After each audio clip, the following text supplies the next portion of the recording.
하나님 말씀 보겠습니다. 창세기 12장 1절로 9절 말씀.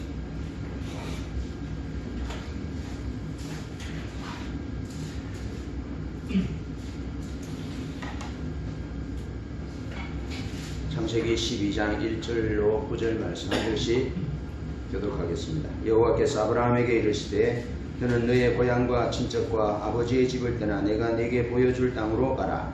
내가 너로 큰 민족을 이루고 네게 복을 주어 네 이름을 창대하리니 너는 복이 되리라.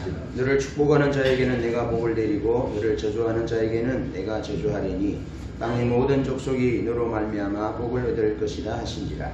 이에 아브라함이 여호와의 말씀을 따랐고 너도 너와 함께 갔으며 아브라함이 하나님의 지으시고 아브라함이 그의 아내 사레와 조카로 그 하란에서 모은 모든 소유와 얻은 사람들을 이끌고 가나안 땅으로 가려고 떠나서 마침내 가나안 땅에 들어갔더라. 아브라함이 가나안에서 나서 세겜 땅 모래 성읍을 이르니 그때 가나안 사람이 그가 장막주라. 여호와께서 아브라함에게 나타나 이르시되 내가 이 땅을 내 자손에게 주리라 하신지라. 자기에게 나타나신 여호와께 그가 그곳에서 제단을 쌓고 거기서 내 동쪽 산으로 장막을 치니 서쪽 베델이요 동쪽은 아이라. 그가 그곳에서 여호와께 제단을 쌓고 여호와의 이름을 점점 남방으로 옮겨갔더라. 아멘. 오늘은 부흥을 위한 싸움이라는 주제입니다.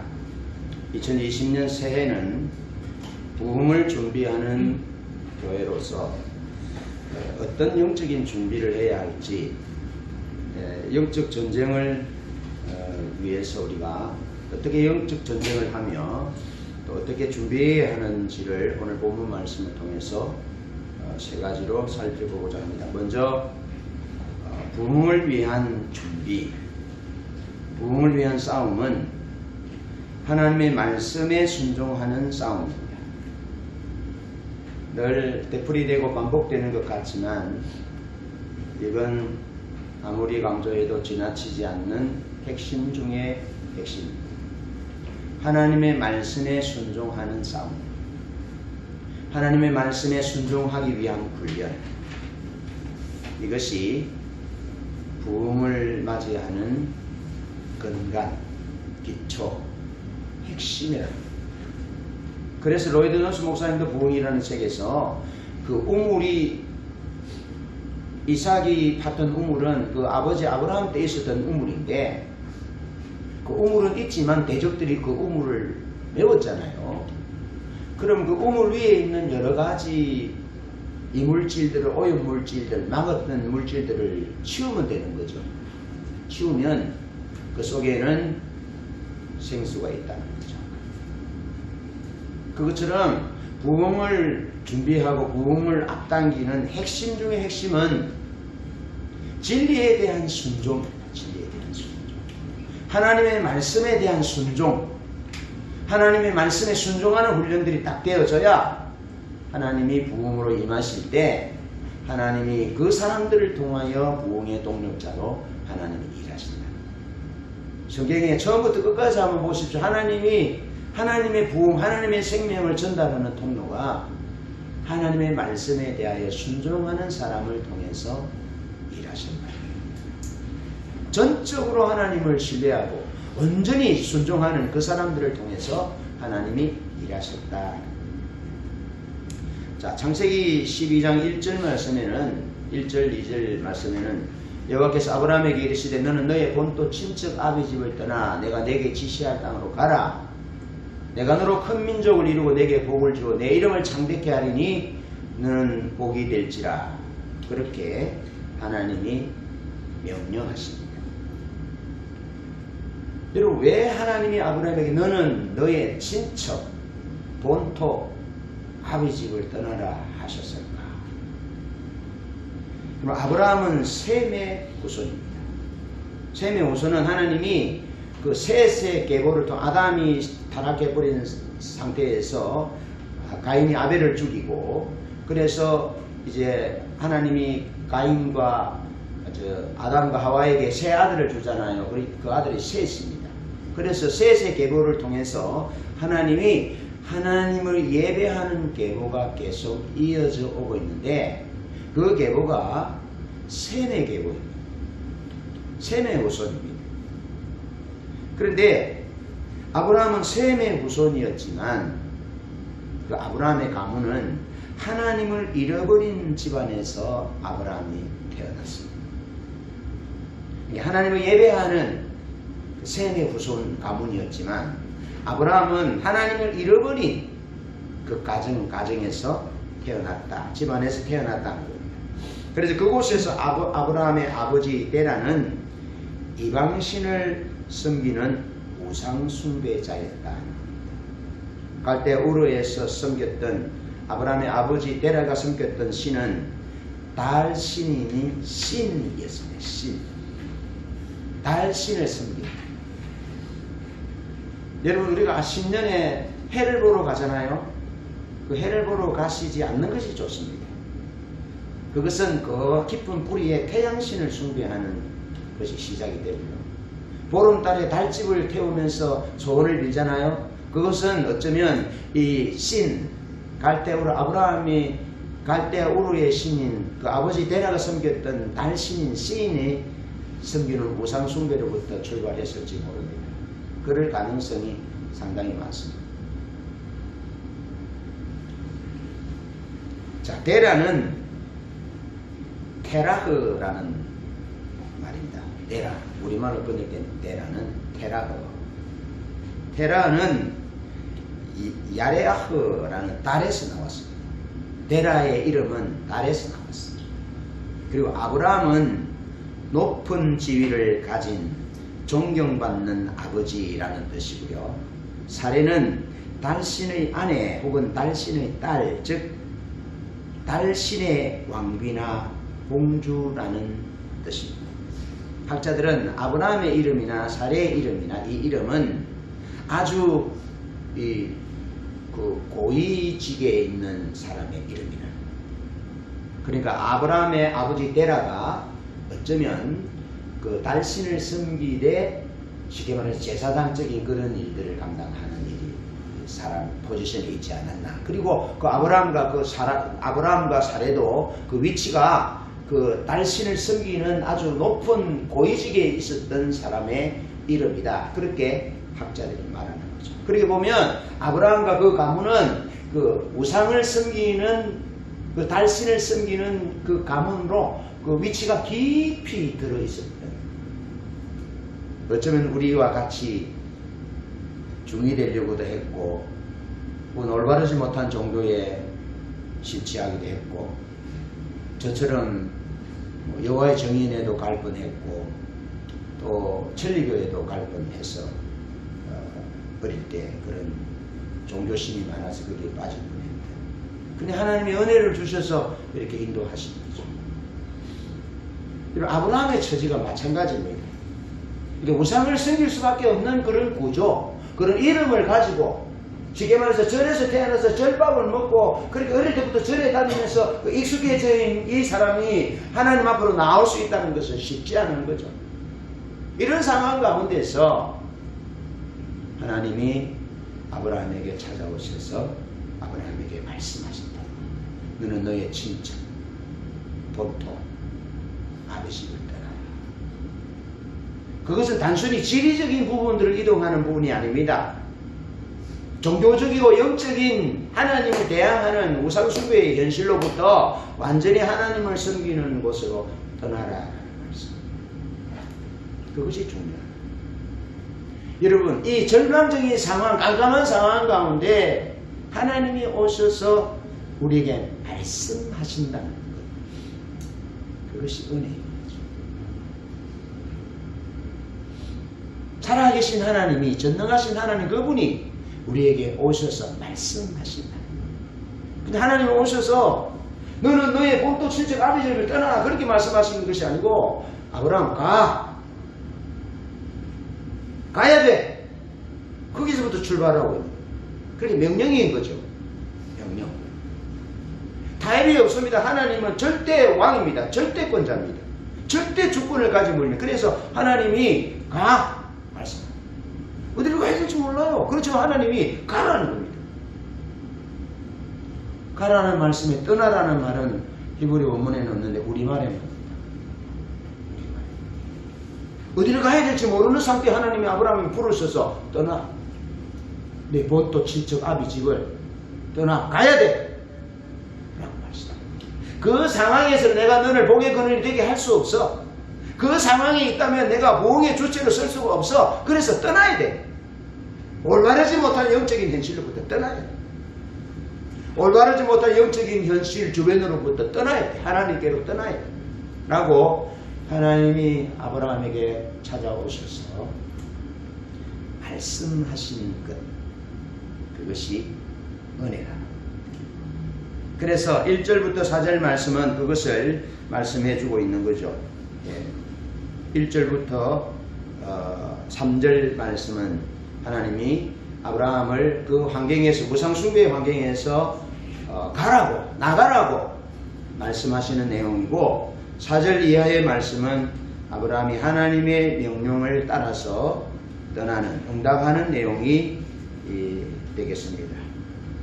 하나님은 언제나 말씀하시는데, 절망적인 상황 가운데서 하나님이 그 절망적인 상황, 실패의 상황, 어둠의 압제하에 있는 상황, 신음하며 고통하는 상황 가운데서 하나님은 언제나 그 상황을 반전시킬 때 하나님이 찾아오셔서 말씀하셨다.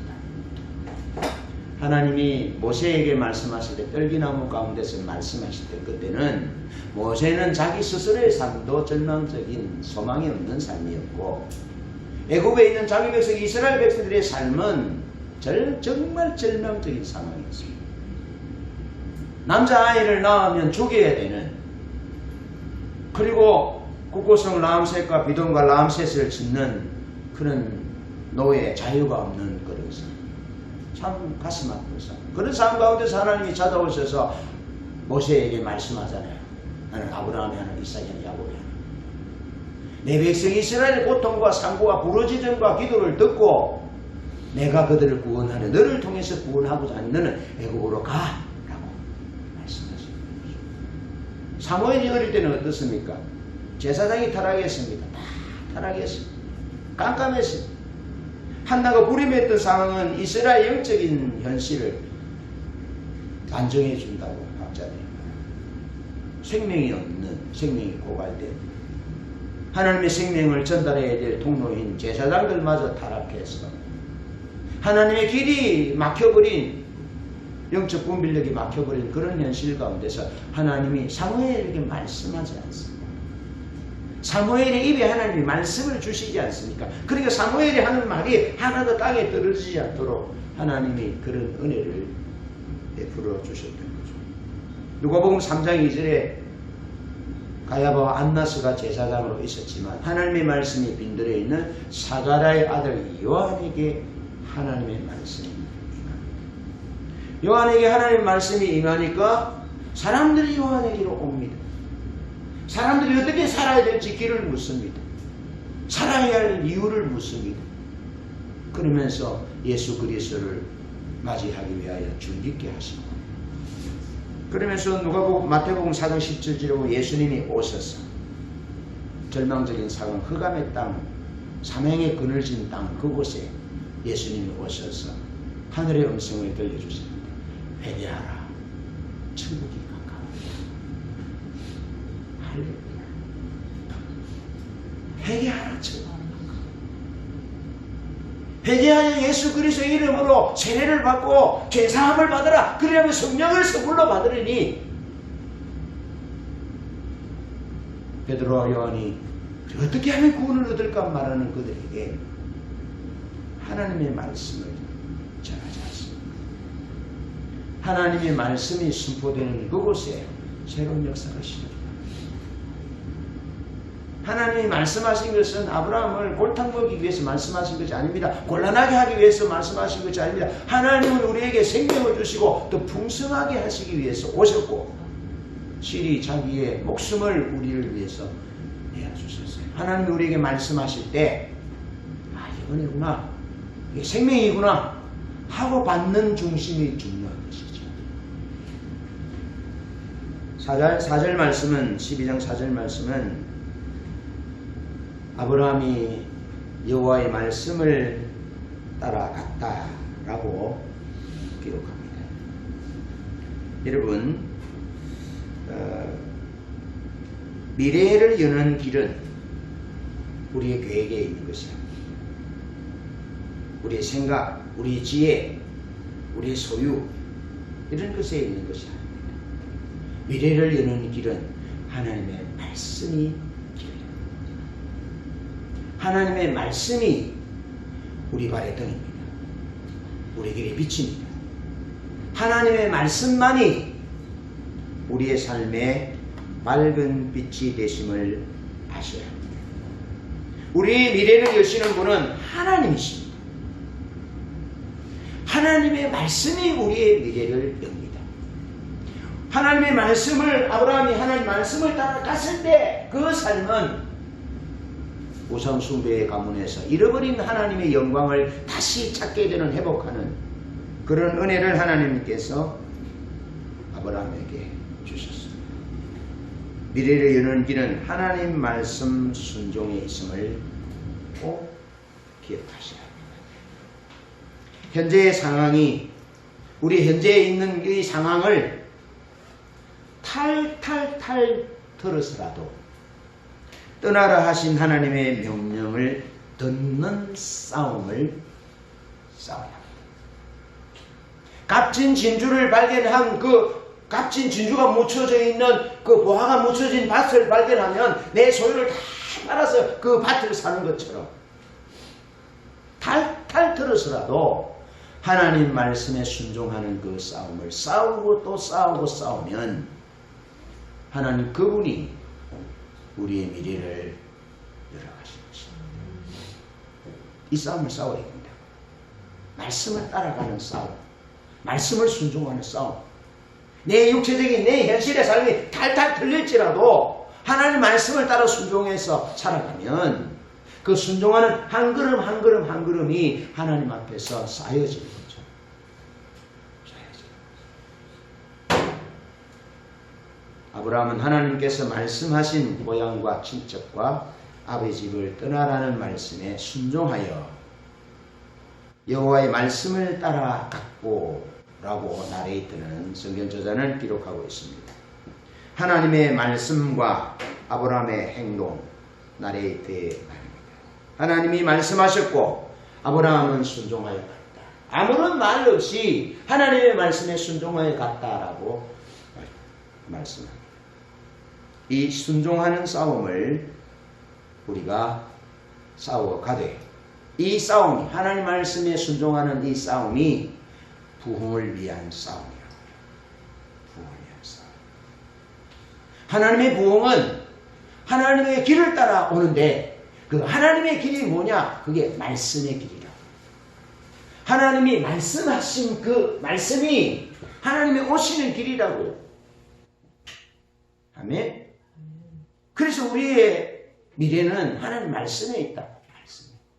오늘 내가 하나님의 말씀에 작은 것이라도 순종하고 순종하는 삶을 살아가는 사람은 그 미래를 예측할 수 있습니다.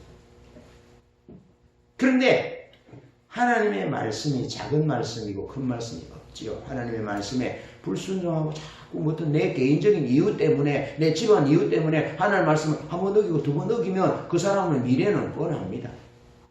미래가 없어요. 미래가 없어요. 하나님은 보세요. 말씀을 하시고 천지가 창조됩니다. 말씀을 하시고 아브라함을 인도하십니다. 말씀하셔서 사무엘을, 말씀하셔서 사도 바울을, 말씀하셔서 예수님을 이끌어가죠. 그러니까 말씀이 길이라고요. 그런데 하나님 말씀에 순종하지 않으면 길이 있습니까? 없지요. 그래서 멸망받았던 이사야, 예레미야 시대 보면 하나님이, 특히 예레미야 시대 같은 경우에는 나라가 멸망될 그 가운데 있는데도 불구하고 하나님이 하나님의 종을 부지런히 보내서 새벽부터 저녁까지 하나님의 말씀을 전해도 듣지 않았어요. 말씀을 듣지 않았어요. 순종하지 않았어요. 그래서 멸망됐어요. 간단해요. 하나님 말씀이 우리 미래의 길입니다. 우리 미래를 여는 길이 하나님 말씀이 있어요. 그분께 있어요. 그래서 아브라함은 하나님의 말씀하신 대로 여호와의 말씀을 따라갔고 그렇게 됐습니다.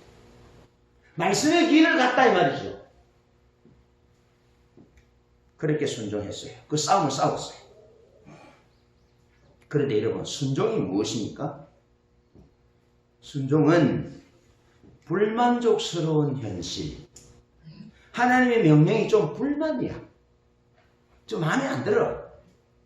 그래 해도 자기 자신의 생각을 끊고 하나님이 시키시는 대로 하는 것. 그것이 순종입니다. 다시 말하면 환경이 아니라 하나님에 대한 신뢰 때문에 순종하는 겁니다. 내 생각은 아니야. 내 마음은 아니야. 그런데도 보세요. 내 스스로 하나님에 대해 하나님을 믿을 만한 분이니까, 하나님은 신뢰할 만한 분이니까, 하나님 말씀하신 약속하신 것을 반드시 이루시는 분이니까 너 순종해야 돼 하고 자기 자신을 설득시킬 수 있다면 순종이 가능한 겁니다. 하나님은 믿을 만한 분이야. 말씀하실 때 믿을 만한 분이니까 내 환경, 내 생각 이 부분들이 내가 적고, 믿을 만한 분, 말씀의 길을 내시는 그분의 말씀에 내가 순종해야 돼. 하나님 신뢰하실 분이 하고 자기 스스로를 설득시키는 거예요. 그때 비로소 순종이 가능한 거예요. 자기를 설득해야 합니다. 그냥 되는 것이 아닙니다. 자기 자신이 진리 앞에 설득될 수 있도록 싸움을 싸우는 거죠. 내면의 싸움을 싸우는 거죠. 가장 심각한 적은 우리 내면에 있음을 아셔야 합니다. 내면에 있습니다. 고대 전쟁 가운데 300이라는 영화를 보면 그 내부에 견고한 길목에서 난공불락의 전쟁 요새 싸우고 있는 곳에 그 길을 내부에서 그 길을 가르쳐 줍니다. 그래서 무너집니다. 내부에 있습니다. 싸워야 돼요. 하나님은 믿을 만한 분이야. 하나님 말씀은 말씀으로 천지를 창조하신 분이야. 말씀하신 것은 천지가 없을지라도 하나님 1점 이렇게 변함이 없어. 그러면서 우리 스스로의 마음을, 잘못된 생각을, 자기중심적인 생각과 가치를 설득시키는 겁니다. 하나님이 믿으신 분이, 하나님은 영원히 살아계신 분이야. 하나님의 말씀은 시건치 않으시고, 인자가 아니신 시건치 않으시고, 구애가 없으시도 어찌그 말씀하신 바를 행치 않으시며 하신 말씀을 실행치 않으시라. 하나님 말씀하신 거 반드시 실행하시는 분이야. 반드시 그것을 그걸 신뢰하면서 자기 스스로를 설득하는. 누구에게 설득당하지 않습니다. 우리가 누구에게 설득당해서 합니까? 안 됩니다. 자기 스스로 성령의 도움으로 말씀에 반응하여 설득하는 겁니다. 그럴 때 순종이 가능합니다. 자기 자신의 생각을 끊고 하나님이 시키신 대로 하는 것. 그것이 순종입니다. 두 번째로 순종은 무엇이냐? 순종은 언제나 종의 자리로 내려가는 것입니다. 하나님이 주인이시고, 하나님 나는 종이고, 하나님은 왕이시고, 나는 신하고, 하나님은 하나님이시고, 영원하신 분이고, 나는 흙이고, 나는 피조물이고, 내 호흡은 코에 있고, 하나님은 처음부터 끝까지 영원히 영존하시는 분이라는 인식을 가지고 종의 자리로 내려가는 것입니다. 순종해. 그 자리야말로 사탄 마귀를 물리칠 수 있는 자리입니다. 서운함과 높아진 마음, 세상 사랑을 이길 수 있는 곳입니다. 사단의 괴계를 능히 물리치는 능력과 기적의 자리가 바로 종의 자리에 내려가서 순종합니다. 그래서 빌립보서 2장 5절 11절은 예수께서 죽기까지 복종하여 스스로 종이 되어 사람의 형체로 나타나서 종이 되었고 죽기까지 복종하셨는데, 하나님이 그를 높여 지극히 모든 이름이 뛰어난 이름을 주시고 모든 무릎을 예수님의 이름에 꿇게 하셨다. 말씀합니다. 순종은 하늘이 땅에 임하게 하는 삶입니다. 하늘이 땅에 임하는, 하나님이 땅에 임하는, 하나님의 말씀에 임하는 그 길은 순종이었습니다. 아브라함이 그렇게 순종하잖아요. 순종하니까 하나님이 다시 나타나셔서 가나안 땅에 도착한 아브라함에게 다시 나타나셔서 내가 이 땅을 너와 너 후손에게 주겠다 이렇게 말씀하잖아요. 아브라함이 창세기 22장의 모리아 산에서 독자 이삭을 드리니까 하나님이 어떻게 합니까? 하나님이 아브라함아 아브라함아 하고 말씀하셔서 이제 네가 나를 사랑하는 줄 경외하는 줄 알았다. 그렇게 말씀하세요. 그것이 창세기 22장 11절이잖아요. 그런데 15절로 18절에는 이렇게 말씀하고 있습니다. 여호와의 사자가 하늘에서부터 두 번째 아브라함을 불러 이르시되 여호와께서 이르시기를 내가 나를 가리켜 맹세하노니 하나님이 하나님을 더불어 맹세합니다. 왜냐하면 하나님은 영원하신 분이고 하나님보다 더 크신 분이 없기 때문에 하나님을 더불어 맹세합니다. 맹세하노니 너가 이같이 행하여 내 아들을 내 독자도 아끼지 아니하였은저 내가 내게 큰 복을 주고 내 씨가 크게 번성하여 하늘의 별과 같고 바닷가의 모래와 같게 하리니 내 씨가 그 대적의 성문을 차지하리라. 또 내 씨로 말미암아 천하 만민이 복을 받으리니 이는 내가 나의 말을 준행하였음이니라 하셨다 하니라. 할렐루야. 순종은 무엇을 가져온다고요? 하늘이 땅에 임하게 하는 길이라고요. 하늘이 땅에 임하게. 하나님이 땅에 임한다니까요. 요셉에게는 그것이 은혜로 임했어요. 다윗에게는 전쟁의 승리로 나타났어요. 아브라함에게는 너로 인하여 너와 너 후손이 천하 만민이 복을 받을 것이라 하시면서 아브라함의 믿음의 길을 통해서 예수님이 오실 것에 대해서 말씀하고 있습니다. 이보다 더 큰 은혜와 복이 어디 있겠습니까? 하늘이 임하는 복. 하늘이 임하는 복. 부모가 하나님 말씀에 순종하여 바로 왕이 아들을 낳으면 죽인다 해도 불구하고 하나님을 두려워하면서 그렇게 순종하니까 하나님이 거기 은혜로 임하잖아요. 하늘이 임하는 하늘이 임하면 됐죠. 예. 하늘이 임하면 천지를 지으신 영존하신 영원하신 하나님 전능하신 엘샤다이 그분이 우리 편인데 무슨 일이 일어나겠어요? 무슨 일이? 놀라운 일이 일어나잖아요. 다윗의 생애 가운데 한번 보세요. 다윗의 생애 가운데 핵심은 하나님 마음에 합한 자인데 하나님 그와 함께는 어디를 가든지 이기잖아요. 무엇을 하든지 아브라함의 아들 이삭이 무엇을 하든지 이 아비멜렉 왕이 말하기를 그랄 왕 아비멜렉이 네가 무엇을 하든지 하나님이 너와 함께 하시도다. 이삭이 대표되는 것이 순종이잖아요. 이삭하면 순종이에요. 이삭은 순종의 대명사예요. 예수 그리스도의 순종의 십자가로 순종하신 예수 그리스도의 예표가 모리아산에 산을 나무 들고 나무 지고 올라가는 이삭의 모습이에요.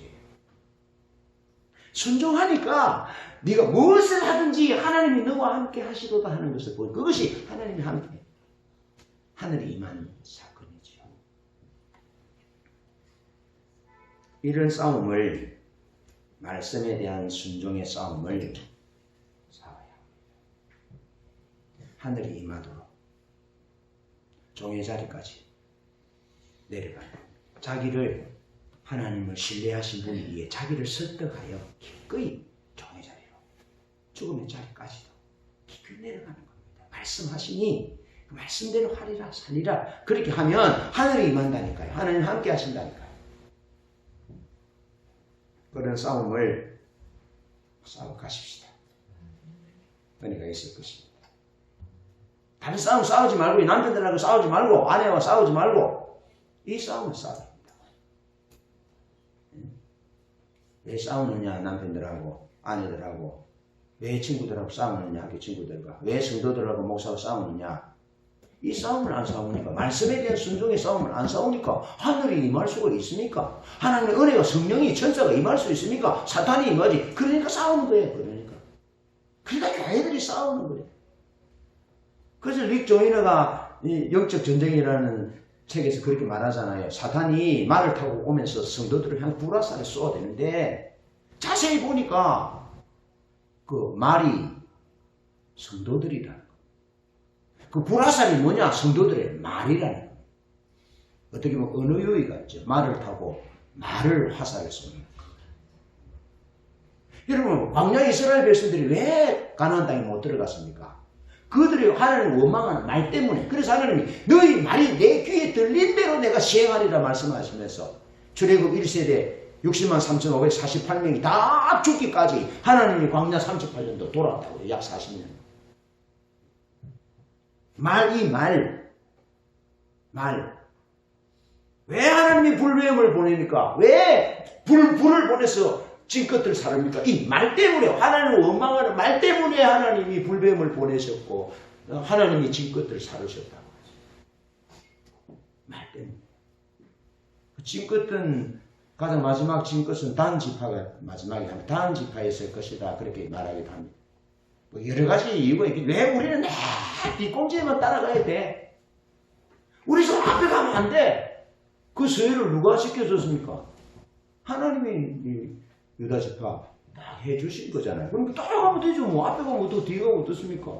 기러기는 그렇게 하잖아요. 제일 앞에서는 가는 친구가 바람의 저항을 많이 맞으니까 이렇게 탁 가다가 힘들면 그 다음에 다른 기러기가 앞에서 오고 그 기러기 뒤에서 좀 쉬고 가고 뒤에 가면 편하죠. 뭐. 그런데도 그 원망 때문에 지금 끝에 하나님 불을 내려서 살으셨다. 원망. 순종하는 훈련을 하세요.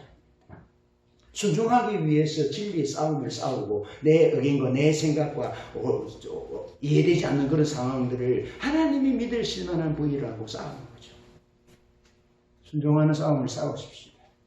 말씀에 순종하는 싸움. 그것이 우리가 싸워야 될 싸움이지 부흥을 위하여 준비하는 싸움이지 백날 사람하고 싸워보세요. 환경하고 싸워보세요.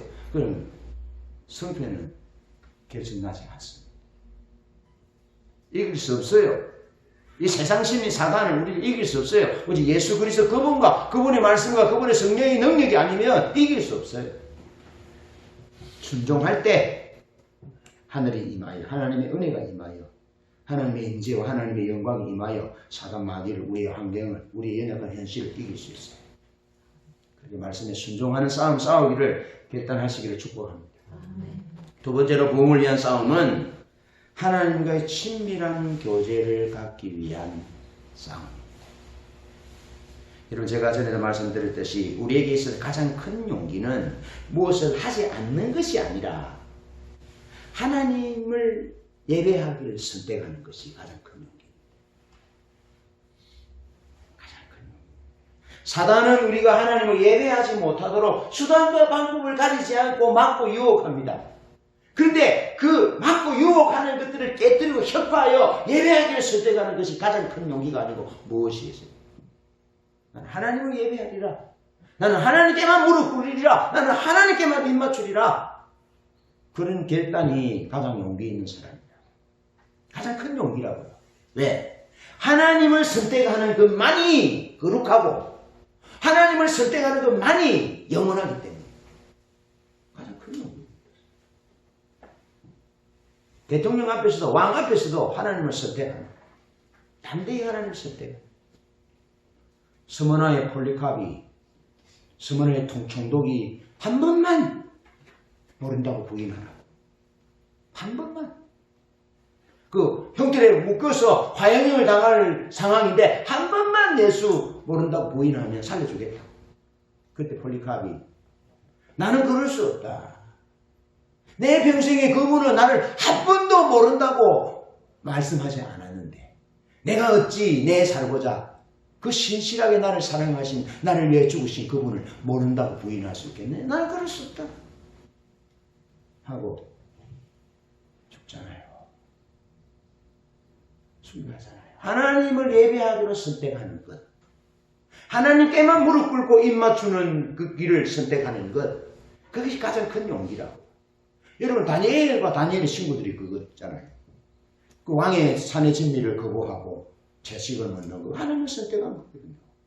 풀무불을 통해서 7배를 뜨겁게 해서 죽이려고 하는데도 왕이 우리는 왕이 세운 금신상에 절하지 않으라 할 줄 없어서 만약 우리가 살아계셔 우리가 믿는 우리 하나님이 살아계시다면 우리를 건져내시겠고 혹 그리 아니하실지라도 우리는 왕이 세운 금신상에 절할 수 없습니다 하고 분명하게 서서 하나님을 예배하기를 선택하자.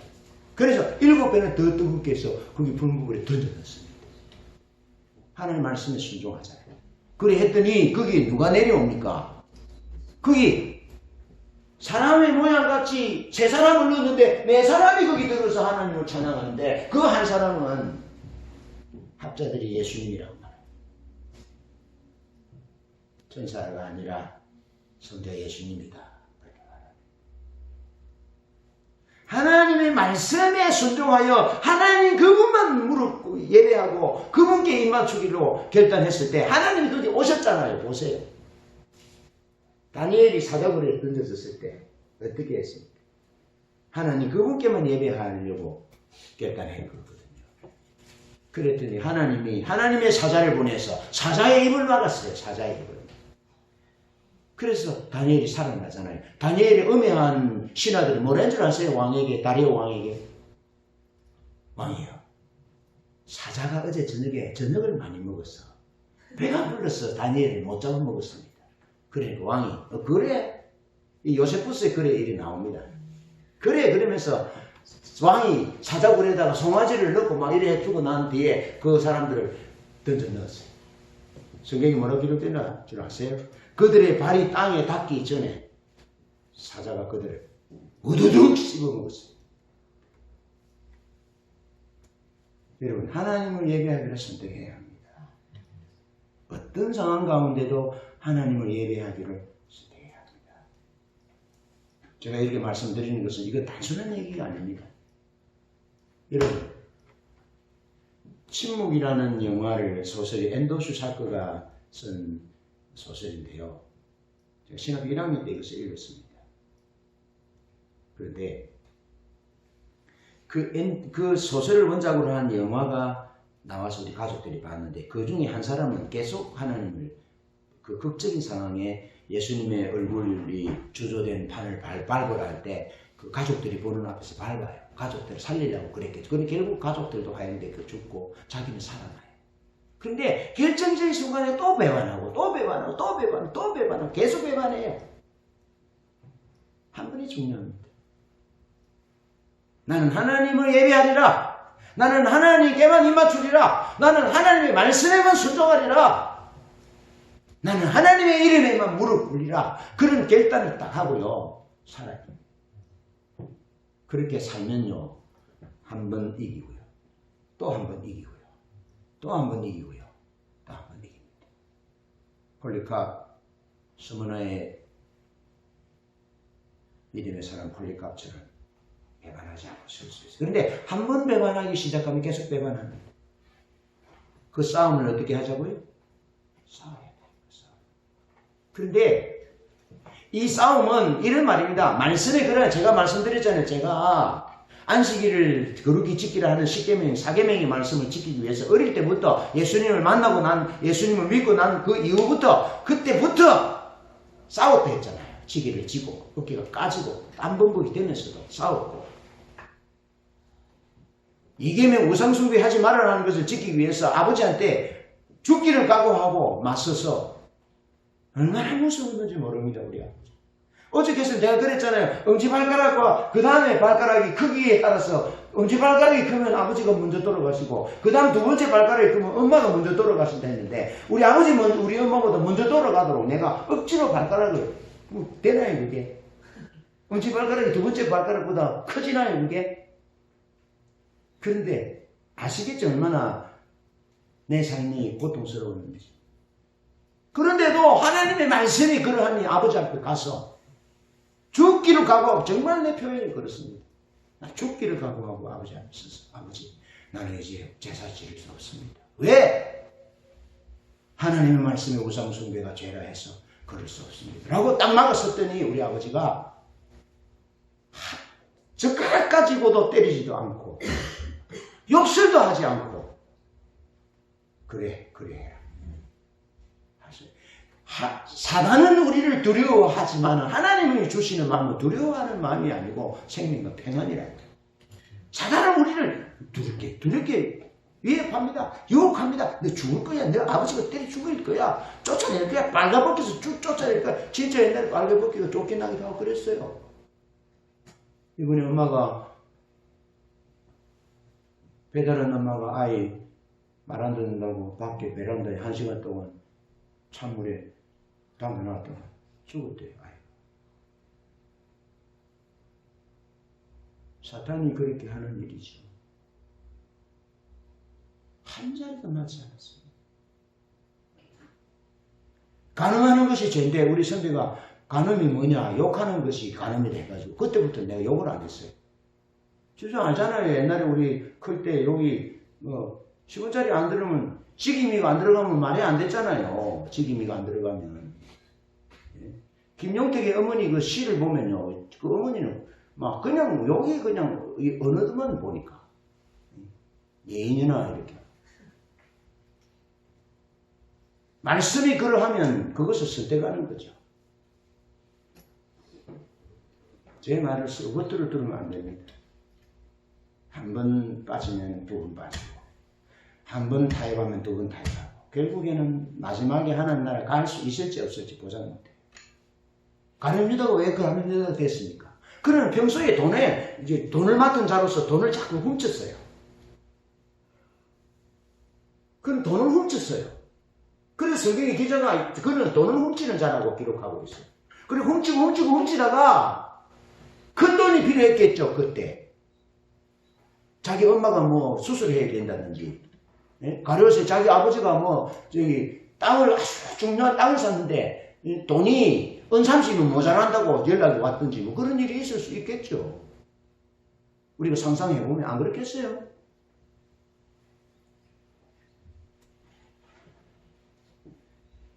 얼마든지 그럴 수 있습니다. 어떤 교회의 목사님 연세가 많은데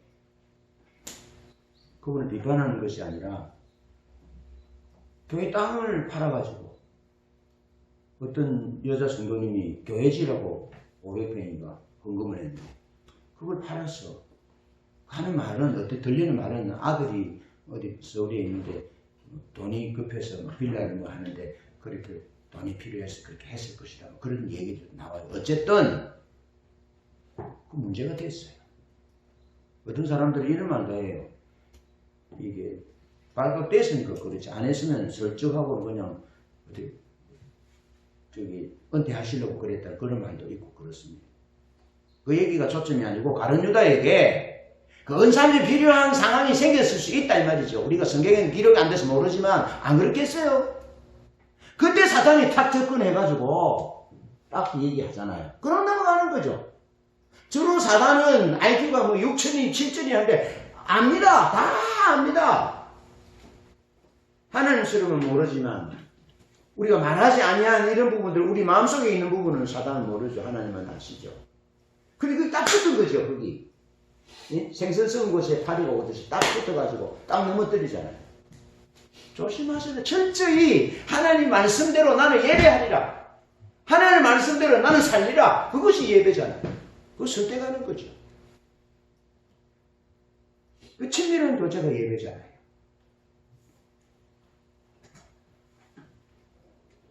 다니엘과 다니엘의 친구 볼리카 이런 사람들은 히브리서 11장 38절에 이 사람들은 세상이 감당하지 못한 사람이다 라고 기록하고 있습니다. 여러분 마귀의 전략이 무엇인 줄 아십니까? 마귀의 전략은 우리를 바쁘게 합니다. 두렵게 합니다. 그래서 신천지 14만 4천이 그게 두렵게 하는 것이 최후 심판에 우리가 전부 못 들어가면 어쩌냐. 여러분 요한계시록은 최후 심판에 우리를 죽이고 멸망한 그게 초점이 있는 것이 아닙니다. 최후 심판은 초점이 뭐냐면 여전히 하나님 왕이시다. 예수 그리스도 그분은 하나님 보좌와 같이 계시는데 예수 그리스도 그분은 하나님 말씀에 신실하여 말씀에 순종하여 하나님 그분께 친밀한 삶을 선택했더니 하나님이 그를 부활시키셔서 하나님 보좌에 같이 앉게 하셨다. 그러니 너희들도 신실하게 말씀대로 믿음을 지켜라. 그런데 믿음을 지킨 자들이 하나님의 나라에서 예배하는 거룩한 옷을 입고 예배하는 자니까 너희들도 그렇게 신실하게 말씀대로 믿음을 지키고 말씀대로 친밀한 사랑의 교제를 지키면서 예배해라. 그 메시지. 그런 자가 가는 나라다. 14만 4천 명의 초점이 있는 것이 아니고. 이해되시죠? 그런데 세대주의적인 접근으로 인해서 그렇게 그래서 신천지 같은 이단이 나오고 이상한 신앙이 나오는 거예요. 그냥 우리는 극단적인 종말이나 우리가 이 세계에서 피안의 세계로 가는 것이 구원이 아닙니다. 여기서 여전히 신실하신 하나님과 신실하신 삶을 살 때 예수님처럼 신실하게 말씀대로 사는 거예요. 하나님과 친밀한 교제를 누리셨던 예수님처럼 하나님과 이 땅에서 친밀한 교제를 누리는 거예요. 그러면서 친밀한 교제의 핵심은 예배잖아요. 하나 얼굴 구하는 거잖아요. 그렇게 그분을 목적하여 그렇게 살다 보면 하나님이 우리 눈에는 모르지만 한 겹 세마포 하얀 옷을 입혀주시고 또 한 겹 세마포 옷을 입혀주시고 한 겹 세마포 옷을 입혀주시고 돌아가신 목사님이 5,000명 교회를 세우고 이름은 제가 지금 기억을 못해요. 이용규 목사님 5,000명 교회를 세우고 신학생들을 돈을 장학금을 주고 초청하는 대단한 일을 고아원도 새기고 했는데 하나님은 그걸 네가 신학생들한테 감사 인사 받지 않았느냐 뭘 네가 받지 않았느냐 다 받아 먹었다는 거죠. 이름 없는 그린에게 이름 없이 준 것 베푼 것 그것만 남아있더라는 거예요. 여러분 우리가 이 땅에서 세상이 감당하지 못할 사람은 하나님과의 친밀한 교제, 하나님을 예배하고 하나님 말씀대로 신실하게 살아가는 그 사람을 세상이 감당치 못할 사람이라고 히브리서 기자는 우리에게 말씀하고 있어요. 그러면서 요한계시록 14장 4절에는 14만 4천이 나오는데 이 사람들은 여자와 더불어 더럽히지 아니하고 순결한 자라. 어린 양이 어디로 인도하든지 따라가는 자며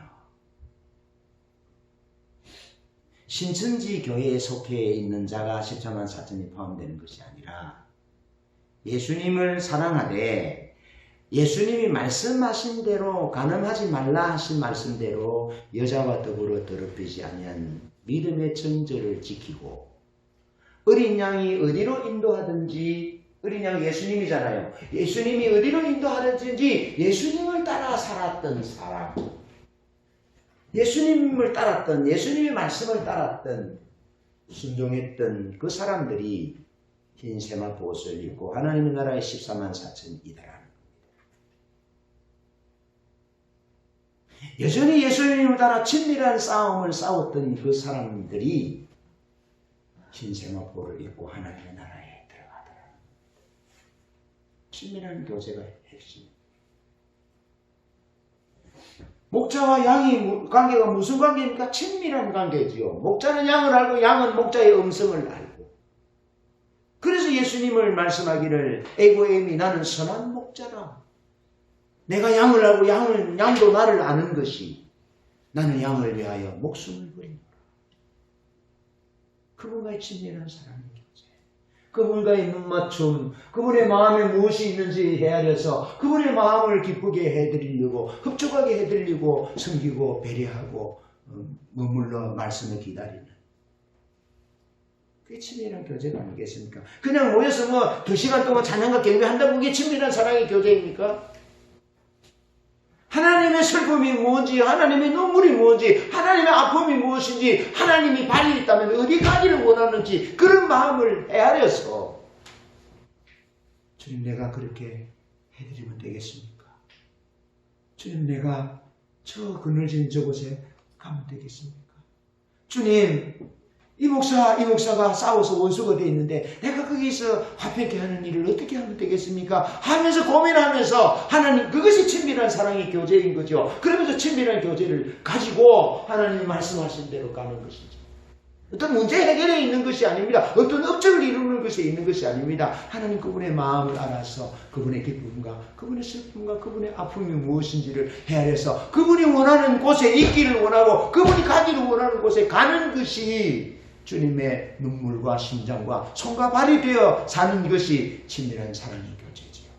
그런데 그 교제를 하려면 예배하지 않으면 불가능합니다. 예배해야 합니다. 예배할 때 주님이 오시거든요. 예배할 때 주님 말씀하시거든요. 예배하는 그곳에 거하시거든요. 상한 마음을 갖고 주님 아니면 안 된다는 주의 은혜 아니면 안 된다는 그 마음을 갖고 주님 앞에 엎드릴 때 그때 주님이 그 사랑을 받으시잖아요. 하나님이 구하시는 제사는 상한 심령이라. 하나님의 상함과 통의 마음을 주께서 내시지 아니하시고 주는 제사를 저기 아니하시나니 그렇지 않으면 내가 드렸을 것이라 주는 번제를 기뻐 아니하시나이다. 하나님이 구하시는 제사는 상하시니 상한 마음으로 주님 아니면 안 된다는 그 마음으로 주님 말씀하시니 내 힘들어도 말씀대로 내가 예배하겠습니다. 말씀대로 주님 그분을 높이겠습니다. 내가 있는 저 곳에서 그분을 예배하겠습니다 하고 하는 그분을 예배하기로 선택하는 친밀함입니다. 여러 가지 휴대폰이 너무 바빠요. 그게 사탄의 전략이에요. 그 바쁜 시간을 내려놓고 하나님을 선택하는 거죠. 유혹이 될 만한 것들을 내려놓고 하나님 그분을 선택하는 거죠. 그 싸움을 싸워야 된다고요. 그것이 순결한 삶이에요. 그것이 어린 양이 어디로 인도하든지 따라가는 삶이에요. 창세기 12장 1절에 대한 말씀이 너는 너의 본토 친척 아비 집을 떠나 내가 내게 보여줄 땅으로 가라 그랬습니다. 보여줄 땅으로 가라 했습니다. 어디로 가야 될지 서울, 강남 그렇게 말씀하시잖아요. 보여줄 땅으로 가라. 아직 안 보여줬어요. 그것이 1절이에요. 4절에는 이에 아브라함이 여호와의 말씀을 따라갔고 5절에는 가나안 땅으로 가려고 떠나서 마침내 가나안 땅에 이르렀다라고 말씀합니다. 자, 보여줄 땅으로 가라 그랬습니다. 어디로 가야 될지 모르는데 두 번째는 아브라함이 떠났습니다.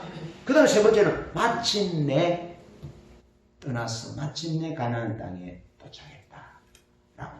가라고 했는데 어디로 갈지 몰랐는데 가보니 가나안 땅이었다. 그리고 그 과정이 뭐냐라는 거죠. 그 과정이. 하나님이 가라 했는데 어디로 가야 될지 말씀하지 않았어요. 그런데 가보니 가나안 땅이었어요. 그럼 그 과정에 있는 것이 뭐냐라는 거죠. 그 과정에 있는 핵심이 하나님의 친밀한 사랑의 교제라는 거예요. 그 친밀한 사랑의 교제가 어떤 면으로는 우리가 이 땅에서 살아야 될 삶이라고요. 예수 믿으면 구원받고 예수 믿은 자가 가는 것이 하나님의 나라인데 여기서 우리가 뭘 어떻게 살아야 되느냐는 부분이 아브라함이 살았던 삶이라고. 어떻게 살았을까요? 보여줄 땅으로 가라라는 말을 보여주지 않았다는 말인데 히브리서 11장 8절에는 기자가 이렇게 기록합니다. 아브라함이 하나님의 말씀에 순종하여 장래의 유업으로 받을 땅에 나아갈새 갈 바를 알지 못하고 나아갔으며 정확하게 말하고 있어요. 이 과정이 없었다면 여기 가나안 땅에 못 간 겁니다. 이 과정이 아브라함을 떠났던 그 고향 땅 갈대우르 해서 이 과정이 아브라함으로 하여금 가나안 땅으로 갈 수 있도록 인도했다는 겁니다. 히브리서 기자는 11장 8절에서 갈 바를 알지 못하고 나아갔으며 분명하게 기록하고 있는 것입니다.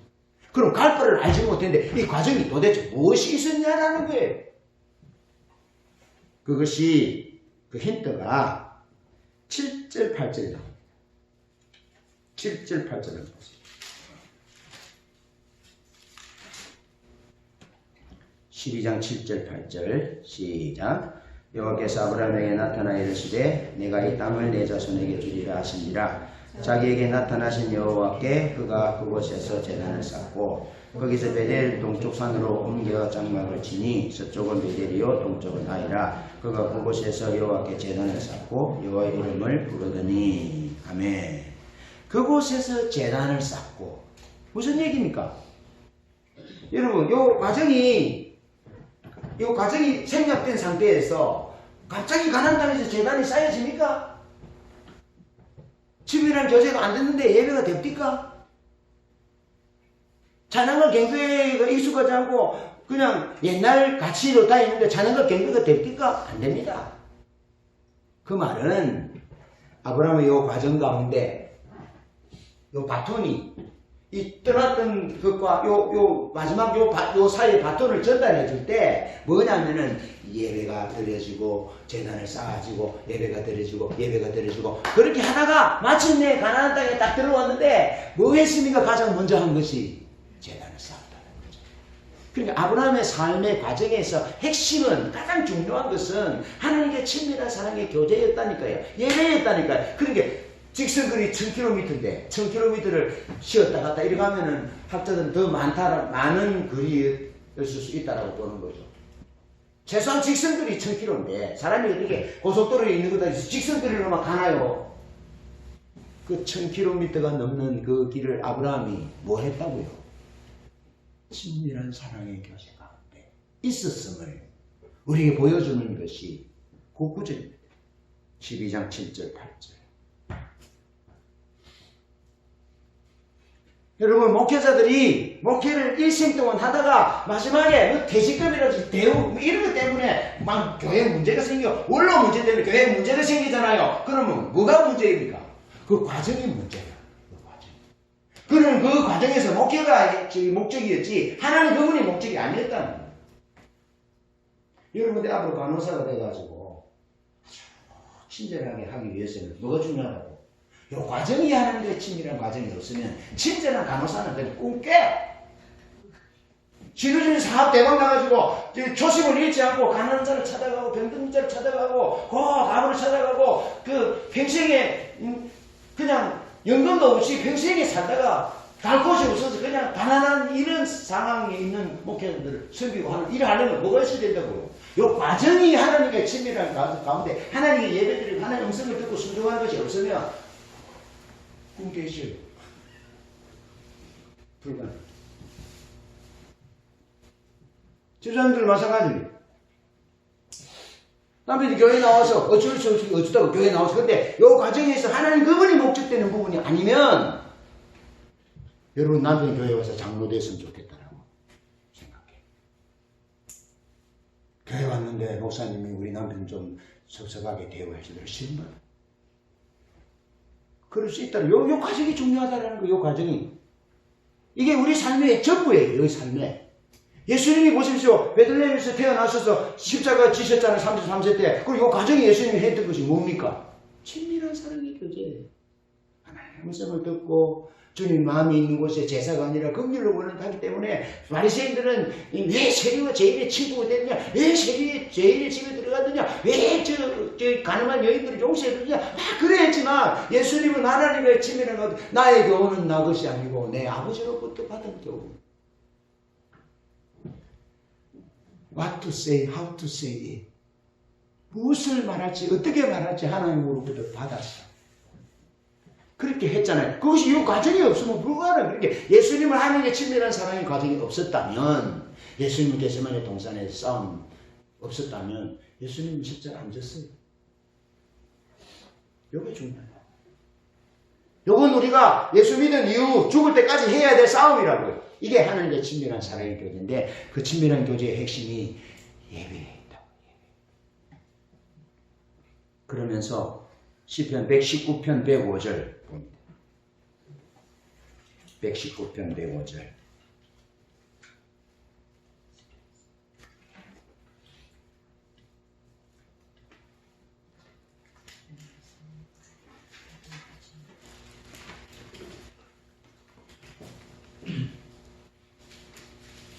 (119편은) 답관체 형식으로 씁니다. 알파벳 순으로 쫙 써졌습니다. 알렙부터 타우까지 기록되어 있는 부분이 119편입니다. 119편 105절 같이 읽습니다. 시작. 주의 말씀은 내 발의 등이요 내 길의 빛이니라. 아멘. 아브라함 예배하니까 무엇이 임했어요? 하나님 그분이 계시되었고 하나님 그분의 목적이 계시되었고 하나님 그분의 길과 방법이 계시되어서 말씀하신 거예요. 그래서 발이 한 걸음 등의 빛이 되고 가르키의 빛이 되신 거예요. 그래서 그렇게 1000km를 인도받은 거예요. 그래서 성경 기자는 마침내 그렇게 한 걸음 한 걸음 주님을 따라가다가 어디로 가야 될지도 몰랐어. 그렇게 한 걸음 한 걸음 하나님 예배하고 또 한 걸음 따라가고 또 예배하고 한 걸음 따라가다가 마침내 가나안 땅에 들어갔는데 그곳에서 우리가 새 집을 사거나 뭐 중요한 거 지금 제일 먼저 하는 것이 제일 중요하잖아요. 그럼 그것은 뭐예요? 예배하는 거죠. 예배하는. 또 가는 곳마다 예배하고 또 가는 곳마다 예배하고 가는 곳마다 예배하고 결국에는 아들 모리아산에서 아들 바치는 예배의 정점이죠. 그것도 하나님께 드리는 거죠. 그렇게 친밀한 사랑의 교제, 예배하는 삶을 살기 위해서 싸우셔야 합니다. 그러면서 예배하는 삶을 통해서 한 걸음 어떻게 갈지 싸워야 된다. 그래야 실족하지 않습니다. 저처럼 처음 떠날 때 아우 꼴짝 빈들에도 복음 들고 가니까 종기 영광 주님 받으시고 멸치칠 때 제가 밖에서 나오고 진짜 뜨거웠어 목숨까지 바치고 뜨거워서 다 버리고 주님 따랐는데 나중에 생각하니까 본전 생각나거든. 어떻게 살까 걱정되거든. 내가 말하듯이 뭐 없으면 죽을 빼지 뭐. 그러면 죽을 빼지 뭐. 근데 여러분 기억하셔야 됩니다. 그거는 내 중심이고 여러분들이 그래 목사님 살다가 없으면 죽을 빼면 되지 뭐. 그럼 여러분 자세가 올바르지 않다. 여러분은 아버지에게 하듯이 성경 말씀대로 복음을 위해서 우리를 위해서 복음 증거하는 자에 대해서 어떻게 하라는 부분들을 말씀하잖아요. 그럼 여러분들이 할 건 여러분 자신은 여러분이 해야죠. 나는 내가 할 건 내 중심대로 살고. 아시겠죠? 네. 보험이 아닙니다. 내 잘해달라는 보험이 아닙니다. 그렇게 하세요. 그래 여러분이 하나님의 보호를 받고 다윗처럼 하나님의 은혜가 임하는 거죠.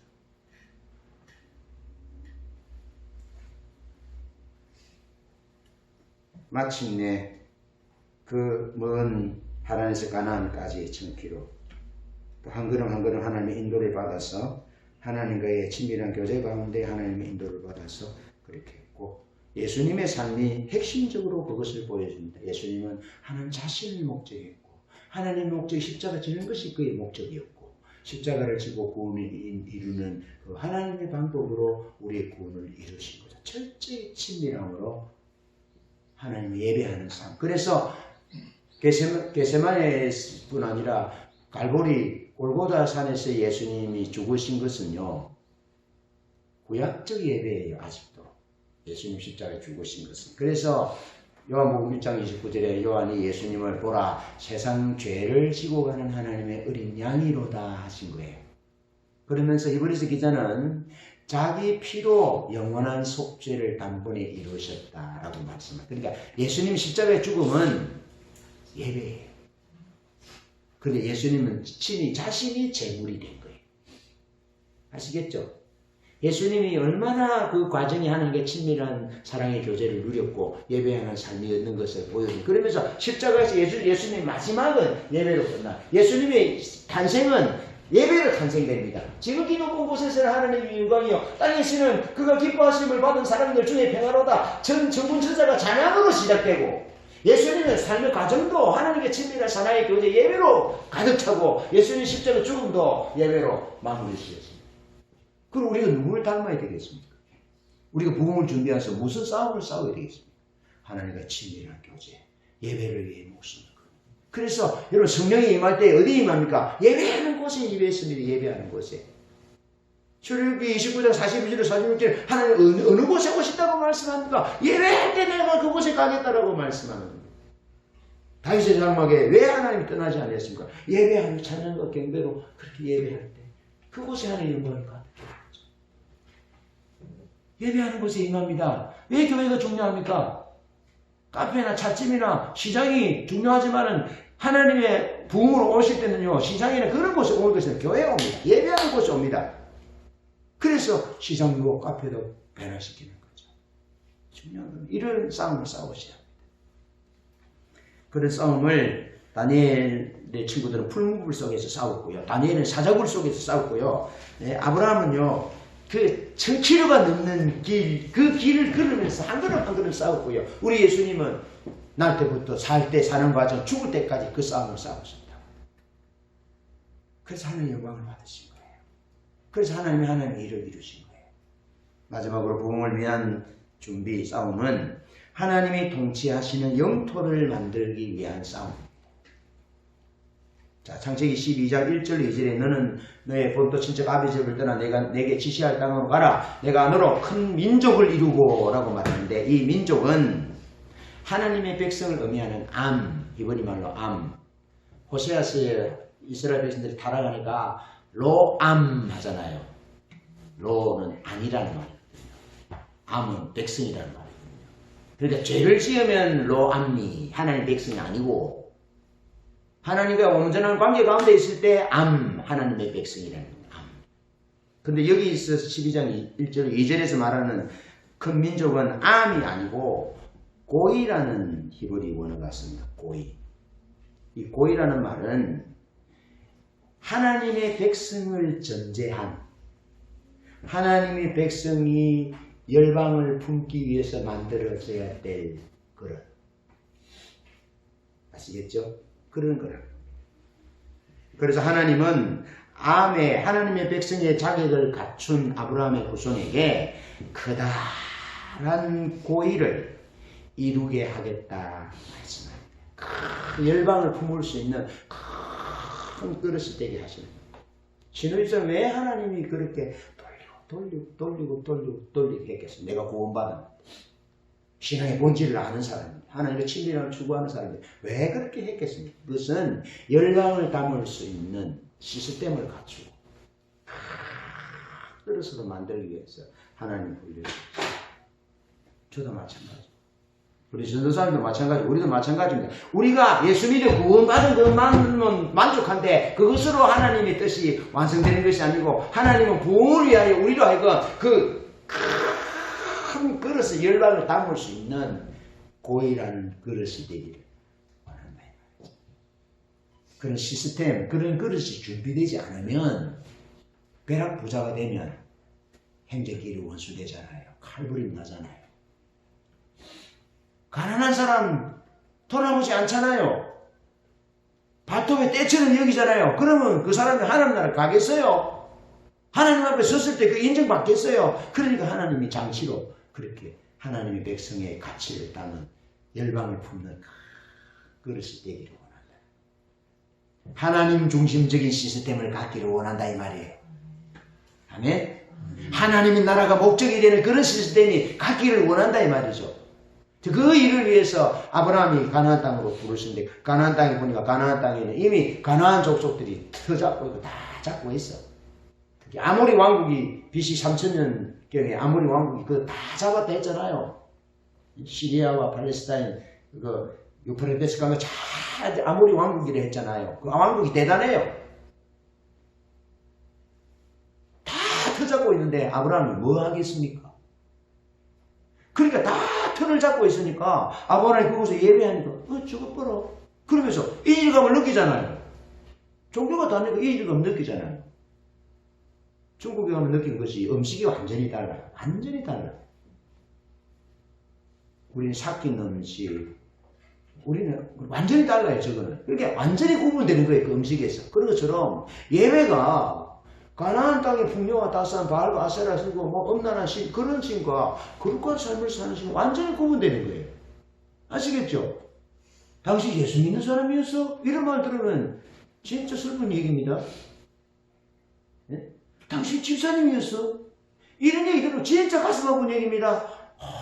역시 그랬군요. 그래 어쩐지 이런 얘기 들어야지.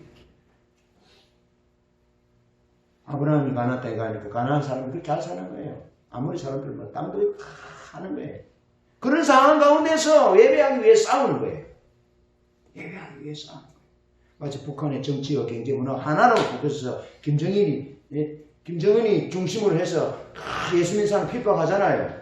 그런 가운데서도 짐승처럼 살지라도 하나님을 예배하는 것을 선택하는 나는 하나님 부흥이 평양을 하나님 그냥 두지 않는다고 봐요. 하나님 부흥을 위하여 기도하고 짐승처럼 대우받고 있는 그곳에 하나님이 반드시 긍휼과 자비를 임할 것으로 믿어요. 이 남한 정부 때문에 되는 것이 아니라 하나님 때문에 그들이 부르짖은 그들이 하나님 앞에서 하나님을 선택하는 싸움을 싸우는 그 때문에 하나님이 그게 은혜를 부으실 것이라고 생각해요.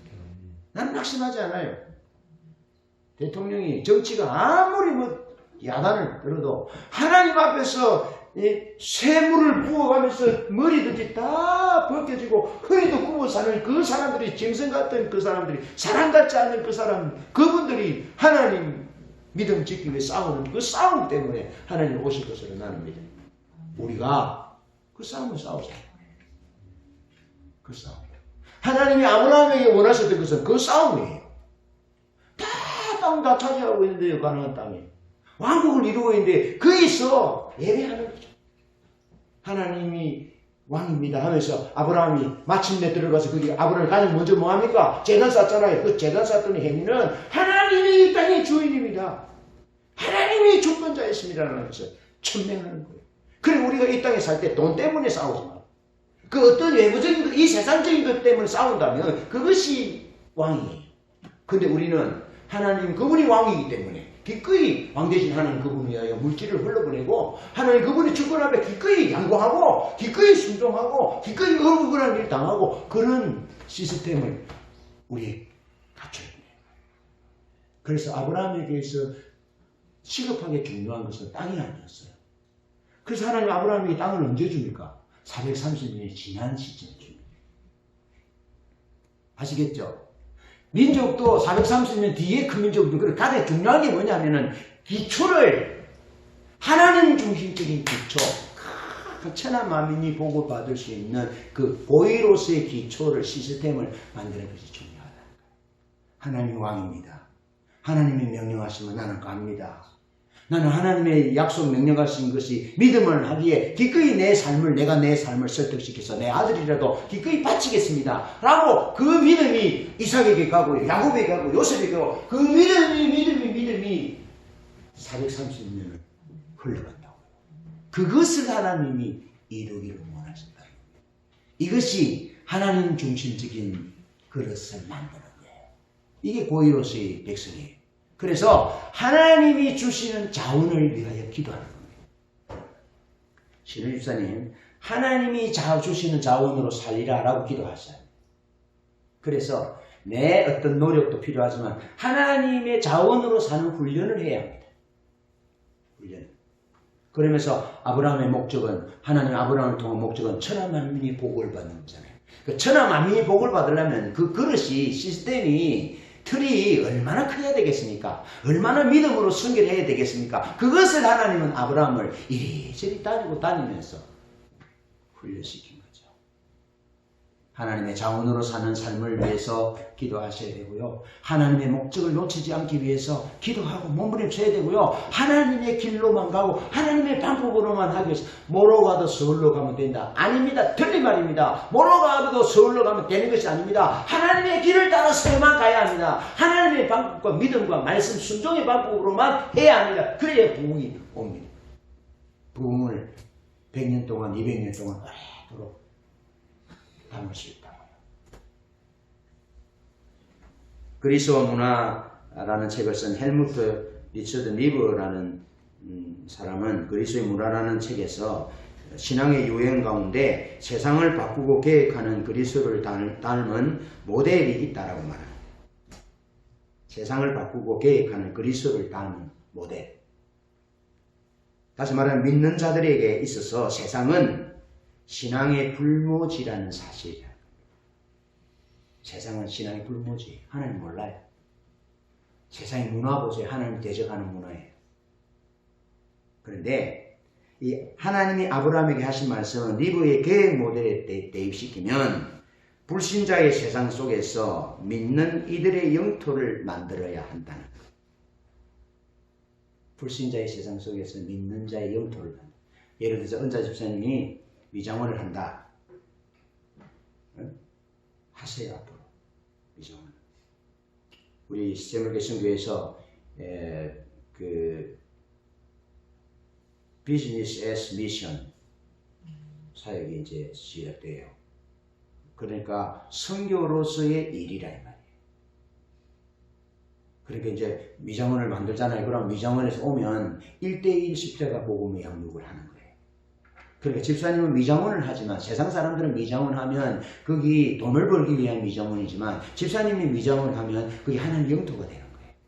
그리고 거기 오는 사람들에게 십자가 복음, 구원에 대한 우리 있잖아요. 그런 부분들을 다 얘기하고 그러면서 그곳으로부터 하나님의 나라가 증거될 수 있도록 만드는 거다 이 말이죠. 리브의 얘기는 그런 거라 이 말이에요. 세상은 하나님 대응하고 대적하는 곳이다. 그렇게까지 않는 곳인데 우리가 속해 있는 그곳에 미장원을 하고 집사님 가서 이제 맨파워 사업 하잖아요. 그곳에서 집사님이 꿈꾸고 말씀한 그대로 그곳에서 그들에게 하나님에 대한 사랑을 전하는 거예요. 그래서 그 사람들이 이제 베트남으로 돌아가잖아요. 그럼 그곳에서 그들이 신우이 집사님을 통해서 만났던 그 하나님, 인격적인 하나님을 그곳에 또 선포하는 거예요. 그렇게 하나님 나라가 확장되는 거란 말이죠. 그 일을 위해서 싸워야 된다 이 말이에요. 아시겠죠? 그 일을 위해서 싸워야 되는 거예요. 손자를 낳았다. 아이 낳았다. 자손 떼꼬를 하세요. 모세의 어머니가 모세를 길렀듯이 예수 사랑을 자꾸 키우고 그런 하나님 나라의 영토를 어릴 때부터 만들리라 그런 이 목적을 가져야 된다. 이거. 목적의식을 가져야 된다. 그런 싸움을 싸워야 된다 이 말이죠. 사단이 지금 그냥 가만히 있지 않습니다. 지금. 그러면서 어떻게든 세상을 변화시켜서 사람들을 그리스도를 아는 사람들로 바꾸는 거예요. 지난번에 목사님이 그랬어요. 수술하는데 이기수 목사님 수술하러 들어갔는데 간호사가 그러더니 기도했어요? 목사님 모시고 기도했어요? 안 했다니까. 수술하기 전에 기도해야죠. 그러면서 내가 기도하겠다고. 그런데 이기수 목사님 썰게 될 때 목사라 말 안 하고 그리고 기도했다잖아요. 그런데 그 하는 말이 의사들조차도 그는 우리 병원의 영적 리더다. 세상 안 믿는 세상에 하나님의 친밀한 교제 가운데 하나님 그분 알고 그런 영적인 리더가 돼서 간호사인데도 의사가 그렇게 하는 거예요. 그게 일터 사역이 되는 거죠. 예를 들어서 그런 일들을 어떻게든 세상을 변화시켜서 하나님 사람들을 그리스도로 아는 사람들로 바꾸고 세상 속에 하나님의 나라의 교두보를 만드는 것. 하나님이 부흥으로 오실 수 있도록 시스템을 고의를 큰 그릇으로 만드는 그 일이 우리가 해야 될 사명이라. 이 일을 위해서 2020년 하나님과 예배, 친밀한 사랑의 교제, 또 하나님의 영토를 만들기 위해서 싸우는 그런 거룩한 열정이 충만하고 거룩한 싸움을 싸우는 이 2020년 새해가 되기를 주님의 이름으로 축복합니다. 네, 감사합니다.